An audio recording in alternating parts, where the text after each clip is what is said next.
जी और हमारे मीडिया के साथ आप सभी को बहुत बहुत धन्यवाद। जैसे कि हमारे कोऑर्डिनेशन कमेटी के अध्यक्ष आईसीएमसी जी ने अपनी बात को रखे हैं, उसी पे मैं आऊँगा कि पूरे बिहार में अभी भी एक हफ्ता से अधिक समय है और एक्सरसाइज चल रही है और कहीं पे हम लोग जो जानकारी कर रहे हैं, कहीं पे 75%, कहीं पे 80%, कहीं पे 98% तक बीएलओ अपना काम किए हैं, कहीं पे 60% पे भी है और कहीं 98% पे भी है।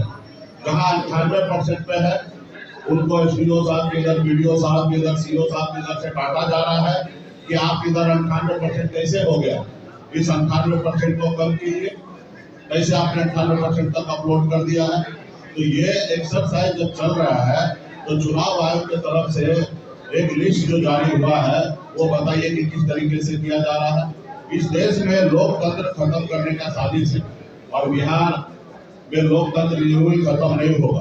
तो हम चुनाव आयोग को भी आगाह करना चाहते हैं कि आप बिहार और देश के रक्षा करने के लिए आप लोग हैं। हर एक मतदाता अपनी मत देकर सरकार चुनने का काम करते हैं और ऐसे जगह पे अगर आप बीजेपी के कहने से काम करेंगे ये लोकतंत्र कहाँ है। इससे अच्छा तो बीजेपी मोदी जी को देश में इमरजेंसी लागू कर देना चाहिए। देश के नागरिक के लाखों करोड़ों अरबों रुपया खर्च हो रहा है चुनाव में और चुनाव में इसलिए खर्च हो रहा है कि सरकार अच्छे चुने, देश की जनता जो है मालिक है और उस जगह पे इस तरीके से काम किया जा रहा है। आज मैं आपके माध्यम से बिहार में जितने भी हमारे अति पिछड़ा दलित, जितने भी हमारे जनप्रतिनिधि हैं, चाहे वो मुखिया है या वार्ड सदस्य है या वो जिला परिषद सदस्य है या जितने भी जनप्रतिनिधि हैं, उनसे भी मैं आग्रह कर रहा हूँ कि आप लोग भी सचेत होइए, क्योंकि ठीक विधानसभा चुनाव के बाद जनप्रतिनिधि का चुनाव होना है, पंचायत का चुनाव होना है। और अगर आज टाइटल देखकर, नाम देखकर अगर वोटर लिस्ट से नाम काटा जा रहा है तो फिर आपका क्या होगा। इसलिए आप भी इस पे ध्यान रखिए, गंभीर होइए। और अभी हमें तो बीएलओ पे ही भरोसा है कि उचित निर्णय वो लोग गाँव में करेंगे। जो लोग नागरिक है इस देश के, राज्य के, उनका सही से नाम जोड़ने का काम वो करेंगे। यही हम लोगों का है कि आने वाला समय में मजबूती से लड़ाई लड़ेंगे और हम तमाम हमारे राज्य के जितने भी जनप्रतिनिधि हैं, मुखिया हो, वार्ड सदस्य हो, सरपंच हो, जिला परिषद सदस्य हो, आप लोग मजबूती से इसको देखिए और एक एक वोट अपने लोगों को जोड़ाने का काम कीजिए।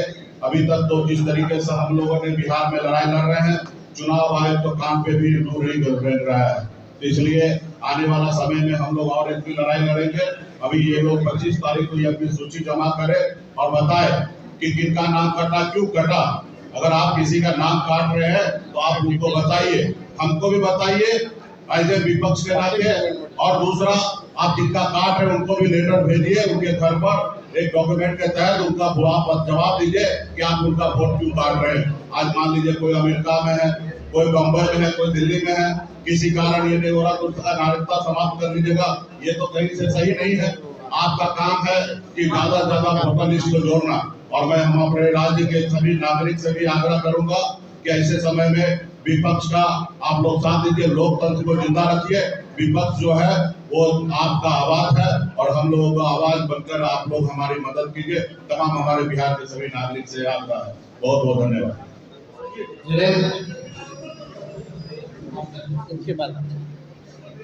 अभी सम्मानित नेता प्रतिपक्ष और महागठबंधन के नेताओं ने अपनी बात को रखा है।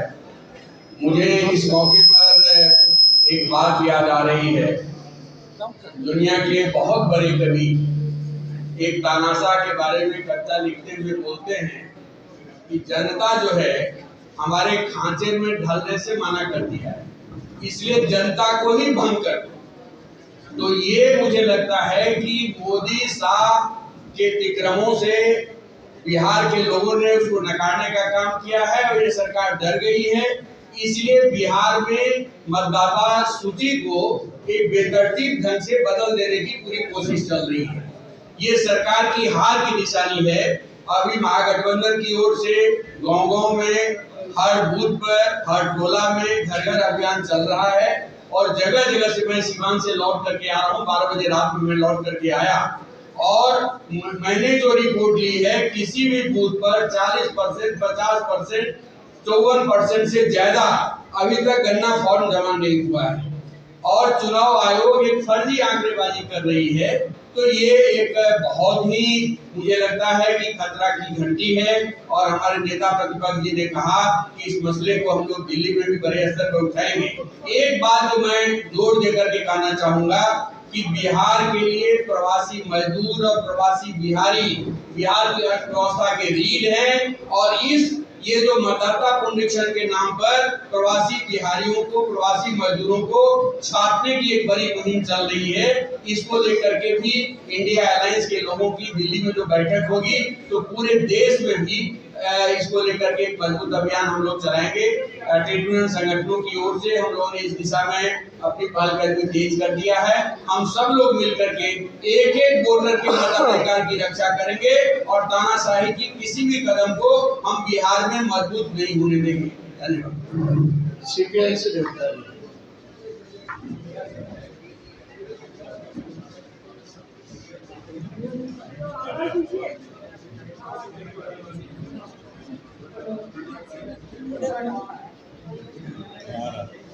आवाज आ रही है?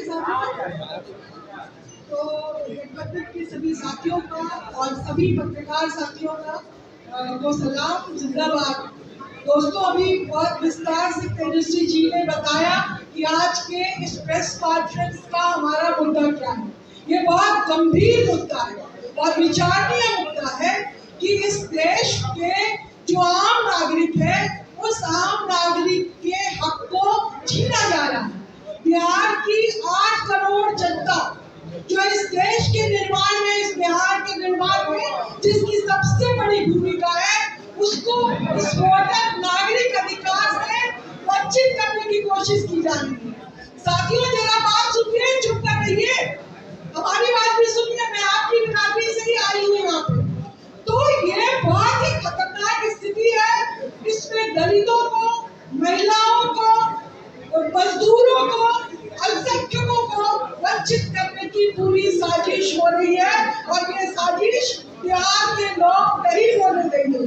हम गठबंधन की तरफ से इस तमाम मुद्दे को वहां तक उठाएंगे ताकि बिहार के जो ओरिजिनल लोग हैं, जो बात अभी कहा कि मजदूरों ने इस बिहार को बनाने में सबसे बड़ी भूमिका निभाई है, उसे आप नागरिकता से वंचित कर रहे हैं। उन तमाम लोगों की जो मूल अधिकार है उससे आप वंचित कर रहे हैं।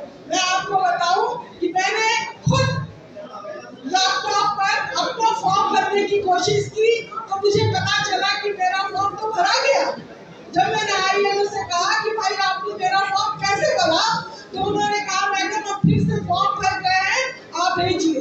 इस देश के जनतंत्र को बहुत खतरा है और चुनाव आयोग कठपुतली की तरह काम कर रही है। चुनाव आयोग के आम नागरिकों के हक में नहीं काम कर रही है। इस देश का दुर्भाग्य है कि चुनाव आयोग भी इस देश में जिस तरह से काम कर रही है उसके खिलाफ बिहार के अंदर विद्रोह होगा और ये संकेत अभी दिया जा रहा है। महिलाओं को आप अलग नहीं कर सकते, मजदूरों को आप अलग नहीं कर सकते।